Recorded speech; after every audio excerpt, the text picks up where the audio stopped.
Allô tout le monde, ici André Lapierre pour ma webtv.info dans ma section Opinion. Cette semaine, je vous parle de la marina. Mon titre, du colibri à la bécosse. Et oui, comme vous pouvez le voir, juste derrière moi, voici la marina de Lac-Mégantic. Et oui, maintenant, voici la marina de Disraeli. On a comme une grosse différence. C'est le style que quand tu arrives à la marina d'Israël en bateau, on dit « Ah, voici la marina, on va aller se parquer là. » Ici, tu vas aller faire le plein de ton bateau, tu dis « Vise la toilette, on rentre par là, puis t'es là. » C'est gênant. Là. On a un des plus beaux lacs de la province de Québec et on a une marina. Et ça, c'est depuis 8 ans, depuis la tragédie. Il y a un monsieur qui a écrit à la ville dernièrement, qui a envoyé un courriel à un monsieur Charbonneau, qui m'a fait rappeler quelque chose en disant « Je comprends pas que la ville n'investit pas, étant donné qu'elle a reçu des assurances du bâtiment qui était là avant la tragédie. On aurait peut-être pu réinvestir là-dedans. Parce que là, la ville a toujours le rêve d'aller chercher des investisseurs privés pour réaliser la marina. On avait commencé avec le colibri, qui était... il sifflait d'aplomb. Et quand on arrive avec le colibri, ben ça a foiré. Ça a pris 3 ans avant qu'on s'aperçoive que ça foirait, là, que ça ne marchait pas. Et là, on a décidé qu'on prenait des investisseurs. Ça fait 4, 5, c'est pas 6 investisseurs qui demandent des informations pour la marina. Ça arrête là. On me dit que ça pourrait coûter entre 1,3 million et 1,6 million pour réaliser la marina ici à Lac-Mégantic. Du côté d'Israël, la ville s'est impliquée, la ville a embarqué, la ville est allée chercher des subventions pour aller créer cette marina-là qui est magnifique. Vous allez pouvoir voir les photos le dernier mois.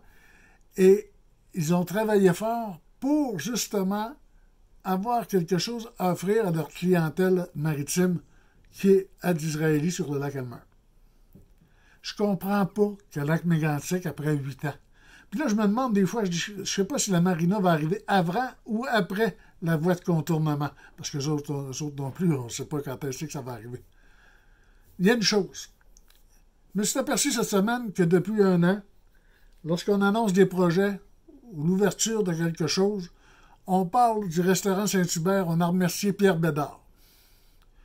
On parle de Microtel, l'hôtel au centre-ville, on parle de Pierre Bédard. Cette semaine, on a annoncé la construction du chevalier pour les chevaliers de Colomb. On remercie encore Pierre Bédard. Ce serait peut-être pas de mauvaise idée que la ville appelle M. Bédard, qui lui semble avoir une certaine expérience. Hein, on peut dire, là, il a fait le condo du Fort, le Villa Harmonie. Il en a fait des Villas Harmonie, il en a fait un peu partout dans la province. Quand même une certaine expérience, là. Puis des contacts. Des contacts, il y en a pas mal. C'est sûr que c'est un gars de la place. Quand ça vient de la place, c'est pas aussi bon que du monde de l'extérieur. Par contre, je pense que lui, il a fait ses preuves. Et pour un gars qui pourrait avoir des projets innovants, inspirants, puis qui pourrait nous créer peut-être une marina pour 2022, ça vaudrait peut-être la peine de l'appeler. Mais en tout cas, que ce soit M. Bédard ou que ce soit d'autres, je pense qu'à un moment donné, la ville devra mettre la main à la pâte pour créer une marina, au moins pour desservir et montrer et faire et créer une marina à la hauteur des inspirations de la ville de Lac-Mégantic et des gens. On a un beau lac, une belle marina, un beau restaurant. Tout le monde s'ennuie d'aller manger sur le bord du quai. Travaillez là-dessus. Pensez-y, puis appelez-les Pierre Bédard. On va peut-être vous conseiller. Là-dessus, je vous souhaite une bonne semaine, puis n'oubliez pas de vous abonner à ma page Facebook, ma webtv.info. Cette semaine, je fais tirer 50 $ de bons d'achat à la boucherie du Roi à Marston le 2 mai. Là-dessus, bonne semaine.